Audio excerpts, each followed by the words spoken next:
Magandang araw po sa inyong lahat. Bago natin simulan ang kwento, ay muli ko lang pong hihilingin sa inyong mga mabubuting puso na pumindot ng like at mag-comment na rin ng kahit present man lang. Siguro naman hindi yun magdudulot sa inyo ng malaking perwisyo, di ba? Pindutin na habang nakikinig. Salamat sa iyo, katribo ah. Ipagpatuloy na natin ang kwento. Kasalukuyang nanonood ng palabas sa telebisyon, sina Aling Sally, Mang Roland, at iba pang mga kasama sa bahay ni Lino, nang biglang magkaroon ng flash report. Ayon pa sa balita, 7 kalalakihan ang nakitang wala ng buhay ang natagpuan sa magkakahiwalay na bahagi ng San Agustin. Lahat ng mga iyon ay makikitang tirik ang mga mata na halatang takot na takot noong bawian ang buhay. May nakita ring malaking sugat sa may bandang gilid ng leeg na ayon pa sa mga ususerong nakasaksi ay sigurado silang kagat iyon ng aswang. Pero ayon sa mga otoridad na maaaring biktima ng gang war ang kabataang iyon dahil lahat ng 7 natagpuan ay magkakasama sa isang grupo at anak ng mga kilalang negosyante sa lugar. Maaari raw na may nakalaban na grupo at kinidnap sila saka ipinakagat sa alagang mababangis na hayop para pagmukhaing aswang ang may kagagawan. Patuloy pang magsasagawa ng investigasyon at pagsusuri ang pulisya upang malaman ang totoong sanhi ng pagkamatay ng 7 at ang motibo sa pagpatay. Matapos marinig ang flash report, nagkatinginan ang mag-asawang Sally at Roland. Naroon na rin pala sa likuran nila si Lolo Ino.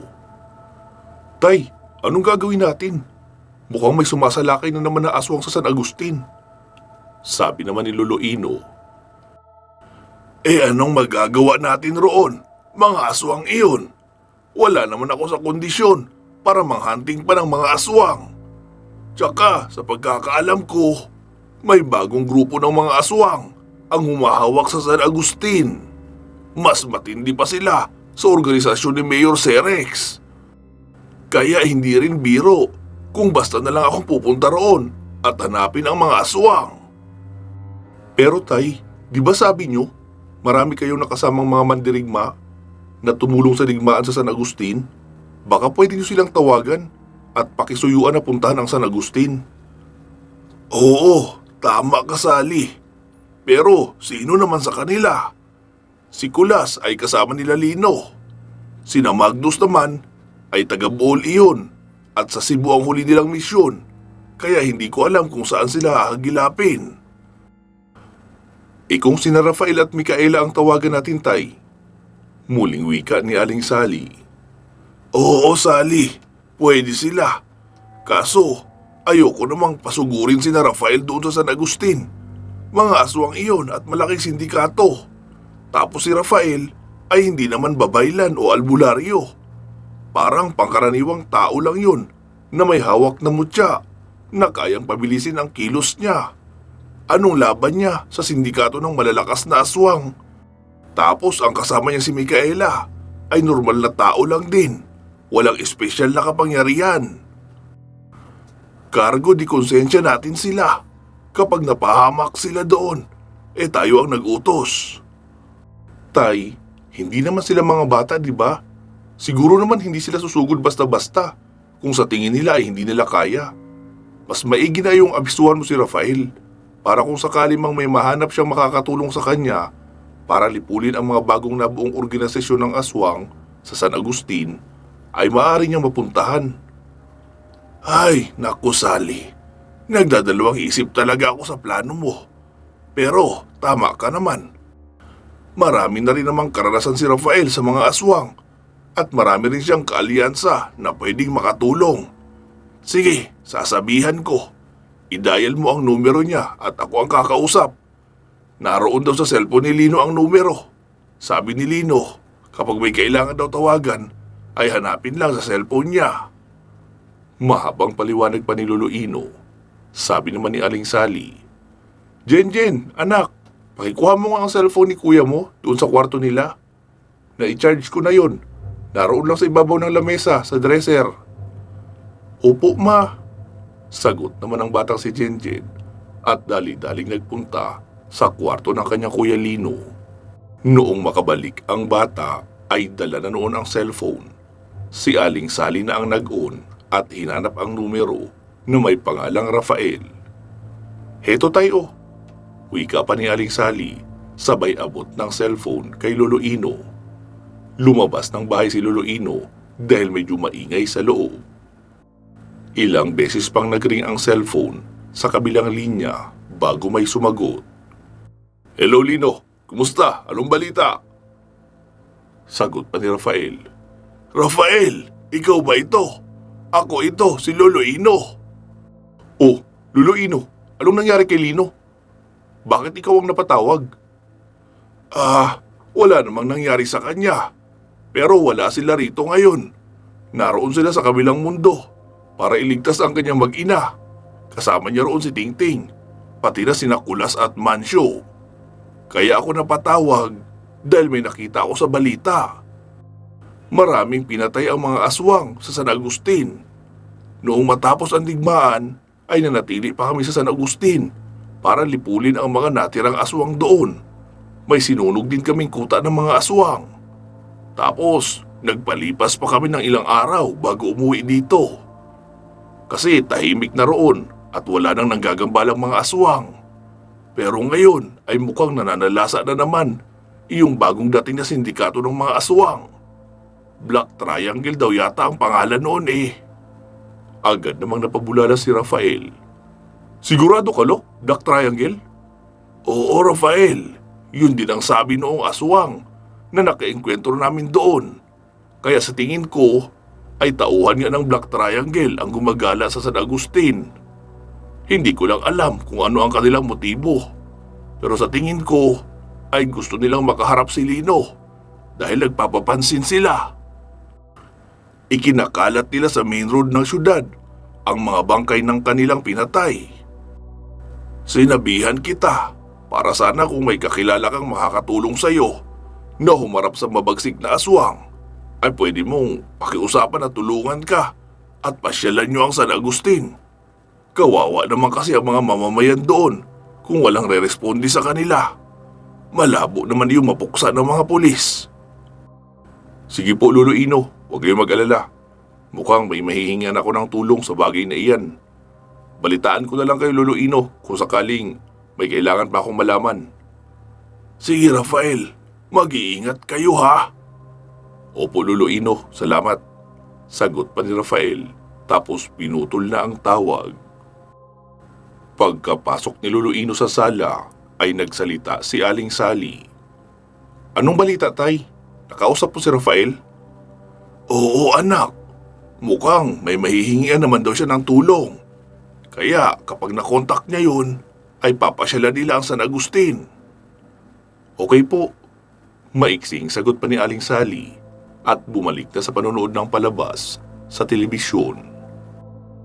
Si Lolo Ino naman ay muling lumabas upang magbantay sa paligid.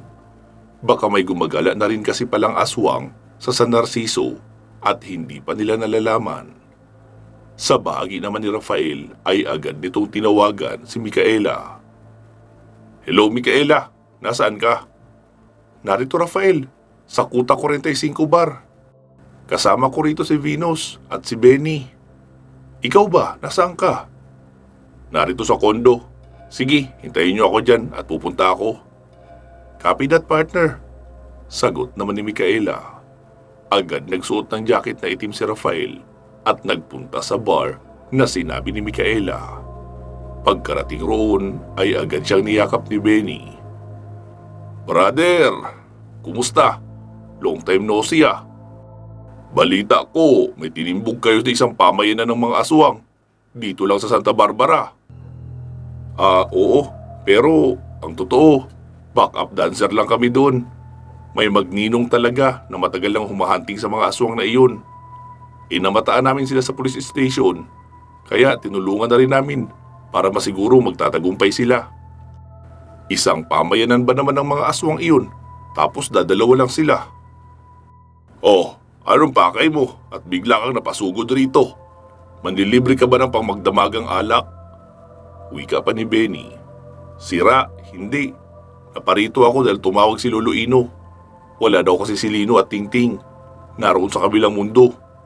May mga patayan daw uli sa San Agustin at mukhang grupo ng sindikatong aswang na mga Black Triangle ang may pakana. Napabulalas naman si Venus. Teka, International Syndicate yun, di ba? Anong ginagawa nila sa maunlad na syudad ng San Agustin? Mukhang gusto nila makasagupa si Lino, kaya sila nag-iingay doon. Anong balak mo, partner? Tanong naman ni Micaela. Gusto ko sanang pasyalan. Ha? Pasyalan? Suicide ang tawag doon. Hindi pipitsuging mga aswang ang grupong iyon.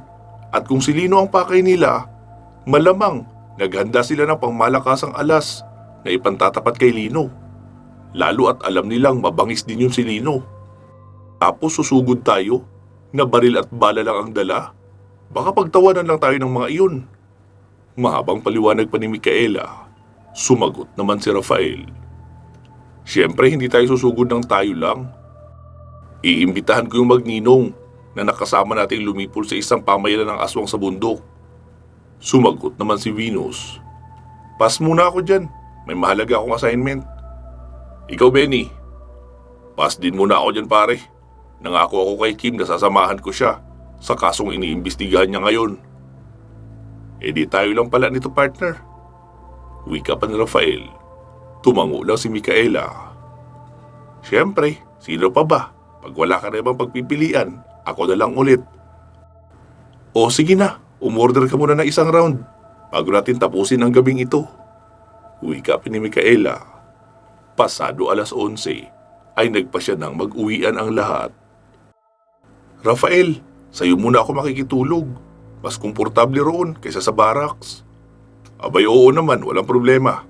Sagot pa ni Rafael, tapos sumakay na sila sa kotse.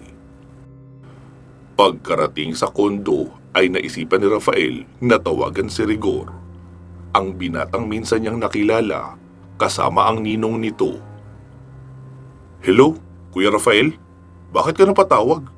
12:00 talaga ng madaling araw, no? Ayos ka sa timing eh. Pasensya ka na, bata. Meron kasi akong report na natanggap na may mga umaataking aswang sa San Agustin. Medyo marami yun. Alam mo naman na hindi ako babaylan, di ba? Kaya ibig sabihin, wala akong kakayahan na makipagsabayan sa maraming mga aswang katulad yung magninong. Baka lang, trip niyong pasyalan natin bukas ng gabi. Ha? Paano kami makakapunta roon? Dadaanan naman kayo siyempre, dyan sa San Jose. Kuya Rafael, may lakad ako bukas eh. Mag-i-inquire ako sa school dahil mag-aaral na ako uli. Ganun ba? Di sige, kung hindi kayo pwede, baka magmasid-masid na lang muna kami roon. Hindi kami pwede makipagharapan sa mga iyon eh. Tawagan mo na lang ako kung magbago ang isip mo. Hapon pa naman din ang punta namin doon. Sige Kuya Rafael, sagot pa ni Rigor, tapos pinatay na ang tawag. Habang nakatulala si Rigor at nakatingin sa tahimik at kalmadong karagatan, ay narinig niya namang nagsalita si Erica. Mahal, bakit nariyan ka pa? Hating gabi pa oh. Halika na rito. Giniginawa ko bigla eh kapag umaalis ka sa tabi ko. Oo, sige, iinom lang muna ako ng tubig. Wika pa ni Rigor at bumaba sa kusina habang ang isip ay naroon sa pinag-usapan nila ni Rafael. Pagkabalik sa kama ay niyakap niya ng mahigpit ang kasintahang si Erica at muling bumalik sa pagtulog. Kinabukasan habang nag-aalmusal sila ay napansin ni Mang Magno ang pananahimik ni Rigor. Oh, anak, anong nangyari sa iyo? Bakit parang ang lalim ng iniisip mo? Humigop muna ng kape si Rigor bago sumagot. Ninong, tumawag kasi si Kuya Rafael sa akin kagabi. Iniimbitahan niya tayo na sumama sa San Agustin. May mga patayan raw doon na gawa ng mga aswang. Marami na rin daw ang biktima. Sabi naman ni Mang Magno. Anong sabi mo? Sinabi ko na hindi ako pwede kasi pupunta ako sa school ngayon para mag-inquire ng mga requirements kung paano makakabalik sa pag-aaral. Ngumiti naman si Mang Magno. Sinabi mo na hindi ka pwede, pero heto ka ngayon, nakatulala, kasi gusto mong sumama. E di sumama tayo, saka ka na mag-enroll. Sa tingin ko naman, mas exciting na karanasan ang sumama sa mga taong manunugis ng mga aswang katulad nila. Talaga, Ninong? Gusto mong sumama tayo? Abay, oo naman. Sige po, tatawagan ko na si Kuya Rafael at sasabihin kong daanan tayo rito. Wika pa ni Rigor at dali-dali nang umakyat sa kwarto nila. Hello, Kuya Rafael. Sasama kami ni Ninong Magno sa San Agustin. Daanan nyo na lang kami rito. Ite-text ko sa iyo ang address namin. Okay, magandang balita yan, Rigor. Sige, maghahanda na rin kami rito. Sagot pa ni Rafael bago patayin ang tawag. Lagpas lang ng katanghalian nang dumating sina Rafael at Micaela sa bayan ng San Jose. Mabilis naman nilang natuntun ang bahay nila Mang Magno, lalo at isa iyong private resort. Nakasimangot naman si Erica dahil aalis na naman ang magninong. Sabi naman ni Melanie na kasintahan ni Mang Magno, hayaan mo na, Erica. At least kung wala sila, pwede tayong manood ng K-drama buong magdamag. Magluluto tayo ng maraming pulutan. At mag-iinom tayo habang nanunood. Bigla namang napawi ang lungkot sa mukha ni Erica at sinabihan na lang si Rigor na mag-iingat. Tumulak na nga ang apat patungo sa San Agustin. Dumiretso muna sila sa bahay na inuupahan ni Lino. Binigyan naman ni Lino ng duplicate si Rafael para makapasok ito anumang oras. Kuya Rafael, kaninong bahay ito?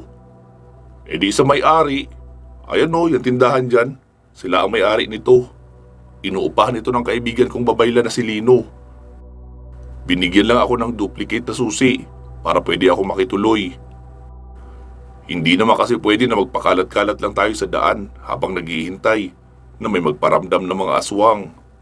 Samantala rito, maraming kwartong matutulugan, may bigas na masasaing, at maraming stock na dilata. Kaya komportable tayo mag-aabang ng mga kaguluhan dito. Pero mamayang gabi ay mag-iikot-ikot din tayo sa lugar. Agad nang nagtulong sina Rigor at Micaela sa paghahanda ng hapunan. Matapos makapaghapunan ay umalis na sila upang magronda sa buong San Agustin. Nakakadalawang oras na sila nang paikot-ikot ay wala pa rin namamataang kakaiba. Sinabi naman ni Micaela, Rafael, itabi mo na lang muna. Makikinig na lang muna ako sa police radio. Baka may masagap tayong balita. Oo, sige. Tama ka. Parang nagsasayang lang tayo ng gas paikot-ikot Ilang saglit pa ay narinig ni Micaela sa radyo ng mga pulis na may humihingi ng tulong. Nasa main road daw ang mga iyon at may isang lalaking nag-aamok. Hindi raw mapigilan. Tara Rafael, sa Central Avenue. May nag-aamok raw doon. Pinaandar na ni Rafael ang sasakyan at pinuntahan ang nasabing kalye. Pagkarating roon ay nakita nilang nakahinto ang hindi bababa sa 20 mga sasakyan. May lalaking nagwawala sa unahan. Dahan-dahang naglakad papalapit ang apat at nagulat sila sa kanilang nakita. Dahil noong sinuntok ng lalaki ang isang kotse, ay nawasak ang harapan noon, iyong bahagi na may makina. Napasabi naman si Rigor, ganyan na ba ang latest upgrade ngayon ng mga aswang, Kuya Rafael? Malalakas sumuntok? Sabi naman ni Rafael, hindi ko alam bata. May nakita na akong ganyan dati, doon sa Santa Barbara. Pero hindi aswang, mga cybernetic enhancement ng mga iyon. Makikita mong may bahagi ng katawan na may mga bakal. Kaso cyborg style ang ginawa nila. Pero ito kakaiba, dahil normal na tao ang itsura Pero kung makasuntok, nakakawasak ng sasakyan. Kuya Rafael, may mga bata sa kotse ngayon Mukhang pupuntahan ng lalaki. Wika pa ni Rigor. Dali-daling tumakbo si Rafael papunta sa lalaki. Bago pa masuntok ang bintana ng sasakyan, kung saan merong ginang na may dalang 2 bata. Agad pumatong si Rafael sa isang kotse at mula doon ay tinalon niya ang lalaking nag-aamok. Sapul iyon sa likurang bahagi ng ulo kaya napasubsob. Mabilis naman na binuksan ni Rafael ang pintuan ng kotse at pinalabas ang mag-iina. Nakasunod na rin sa kanya si Micaela na siyang nag-alalay sa mag-ina na makalayo. Sinabihan na rin ni Micaela ang mga motorista na umatras na ang iba at humanap ng alternate route. Pagkatayo noong lalaki ay galit iyon na sinugod si Rafael. Gulat na gulat si Rafael dahil normal na tao ang itsura noon, pati na ang balat sa buong katawan. Pero noong umatake sa kanya ay nagkulay tingga ang balat noon. Ang bawat suntok ay malalakas. Nahihirapan siyang salagin dahil sa lakas at tigas ng kamao. Sinubukan niyang gumanti ng suntok. Pero halos madurog ang kanyang kamao dahil literal na nagiging bakal talaga ang buong katawan noon. Gumanti naman ng isang malakas na suntok ang lalaki kay Rafael. Tumama iyon sa sikmura nito. Halos isuka ni Rafael ang kanyang laman loob dahil sa lakas ng suntok na iyon. Tumalsik siya papalayo at namimilipit sa sakit. Nasa unahan naman nakamasid sina Rigor at Mang Magno na hindi alam kung ano ang gagawin nila. "Ninong, anong gagawin natin?" Sabi naman ni Mang Magno. "Abay, ewan ko. Ikaw ba, kaya mong sumuntok sa bakal?" "Hindi, Ninong ha. Ayun naman pala eh." Nakita nilang kumuha ng mahabang baril si Micaela at naglakad papunta sa kinaroroonan ni Rafael. Habang naglalakad ay tuloy-tuloy ang pagpapaputok ni Micaela ng baril na tumatama sa katawan noong lalaking bakal. Pero tumataginting lang ang tunog noon. Nakasing tunog ng bala kapag tumatama sa bakal. Pero napapaatras naman kaunti ang lalaki. Tuloy-tuloy pa rin si Micaela sa pagpapaputok hanggang sa maubos ang bala. Muli siyang nagpalit ng magasin. Nagkarga na rin siya ng grenade sa launcher ng baril at inasinta ang dibdib ng lalaki. Dahil sa lakas ng putok ay tumalsik sa malayo ang lalaking iyon. Kahit pa nasa estadong bakal ang katawan, nakita nilang nakabulagta ang lalaki pero tanging ang kasuotan lang ang nasira. Walang tinamong galo sa katawan o sa mukha. Noong lingunin ni Micaela si Rafael ay nakita niyang pasan-pasan na iyon ng magninong at dinadala sa kanilang sasakyan. Kaya sumunod na rin si Rosalia dahil kailangan muna nilang umalis doon. Hindi maganda ang kalagayan ni Rafael. Sasamantalahin nila ang pagkakataon na tumakas habang nakabulagta pa ang kalaban at walang malay. Sigurado namang ilang minuto lang ang bibilangin at babangon na naman iyon. Pero habang pababalik sila sa sasakyan, ay nakita nilang may 5 manananggal ang lumilipad sa himpapawid. Humahagikik pa ng tawa ang mga iyon at masakit sa tenga ang matining nilang boses. Lahat ng 5 iyon ay papasugod sa direksyon nila Mang Magno. Dahil inakala siguro ng mga iyon na ang lalaking bitbit ng magninong ay ang hinahanap nilang tao na si Lino. Mabilis na itinutok ni Micaela ang baril paitaas at sunod-sunod ang pagbaril, pero nagagawa yung ilagan ng mga lumilipad na nilalang. Sumigaw si Mang Magno. "Micaela, bilisan mo makalapit dito! Kami na ang bahala sa mga yan!" Pagkalapit ni Micaela ay ipinasa sa kanya ni Mang Magno ang kabilang balikat ni Rafael. "Anak, bigyan natin ang mga ito ng pangmalakasang pagsalubong." Agad namang iniabot ni Rigor ang kaliwang kamay niya sa kanang kamay ni Mang Magno.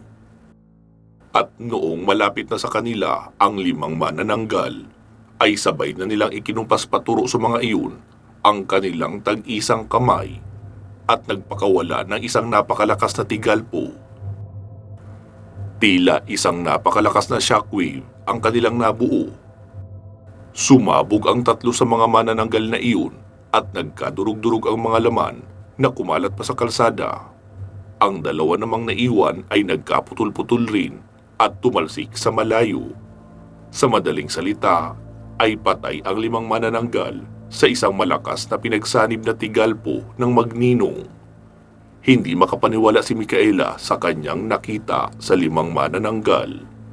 Sabi ni Mang Magno, "Micaela, ako na ang papasan kay Rafael. I-start mo na ang sasakyan. Ikaw na ang mag-drive." Tumango si Micaela at nauna na sa sasakyan, habang nakasunod naman ang magninong. Napasan-pasan si Rafael na nawalan ng malay. Noong makasakay na sila sa kotse ay nagsalita si Rigor.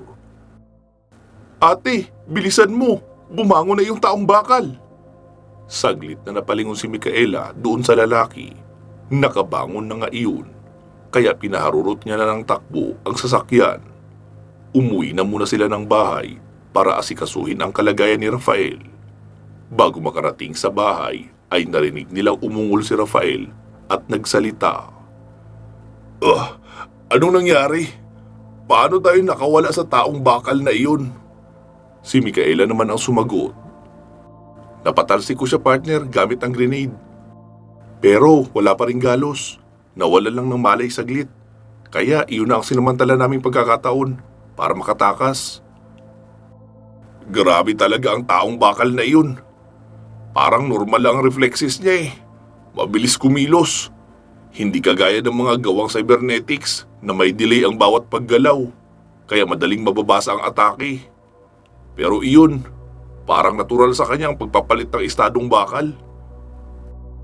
Parang naalinagan ko na may paparating kanina ng mga aswang. Anong nangyari sa mga iyon?" Sabi naman ni Micaela, "Binato ng dalawang yan ang kanilang tigalpo. Ayun, nagkadurog-durog. Naging parang giniling. Mabuti naman. Sa tingin ko, iyon ang mga manananggal ang pumatay doon sa mga biktima. Tapos itong taong bakal naman, ang tinatago nilang alas na ipanlalaban kay Lino." Sumagot naman si Rigor.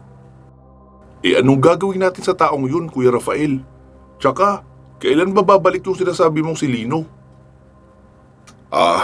Sa unang tanong mo, hindi ko alam. Baka kailangan natin mag-isip ng paraan kung paano ilalagay sa bitag ang taong bakal na iyon.